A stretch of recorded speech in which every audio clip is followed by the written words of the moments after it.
18 OTT പ്ലാറ്റ്ഫോമുകളുടെ സംപ്രേഷണം തടഞ്ഞ കേന്ദ്രം അശ്ലീല ഉള്ളടക്കങ്ങൾ സംപ്രേഷണം ചെയ്യുന്നുവെന്ന് ചൂണ്ടിക്കാട്ടിയാണ് നടപടി. മലയാളം പ്ലാറ്റ്ഫോമായ യെസ്മയ്ക്കും വിലക്ക് ഏർപ്പെടുത്തി. തൗഫീഖ് അസ്ലം ഡൽഹിയിൽ നിന്ന് ചേരുകയാണ്. തൗഫീഖ്, ഏതൊക്കെ OTT പ്ലാറ്റ്ഫോമുകൾക്കാണ് ഇപ്പോൾ വിലക്ക് ഏർപ്പെടുത്തിയിട്ടുള്ളത്? എന്താണ് നടപടിക്ക് കാരണം?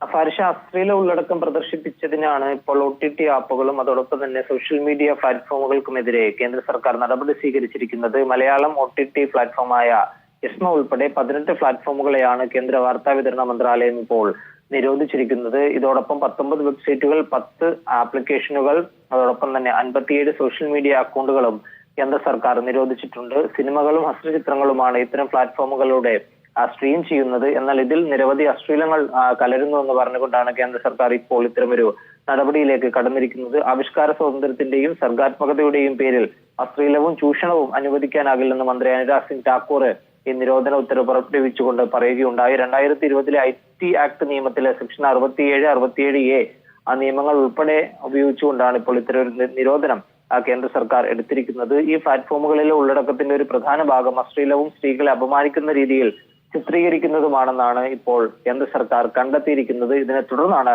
ഇത്തരമൊരു തീരുമാനത്തിലേക്ക് പോയിരിക്കുന്നത്. മലയാളത്തിലെ പ്ലാറ്റ്ഫോമായ യെസ്മയ്ക്കെതിരെ നേരത്തെ സമാനമായ രീതിയിൽ പരാതികൾ ഉയർന്നിരുന്നു. ഇതിൽ അഭിനയിച്ച ആളുകൾ തന്നെ ഇതിന്റെ നിർമ്മാതാക്കൾക്കെതിരെ പരാതിയുമായി രംഗത്തെത്തുകയും ചെയ്തിരുന്നു.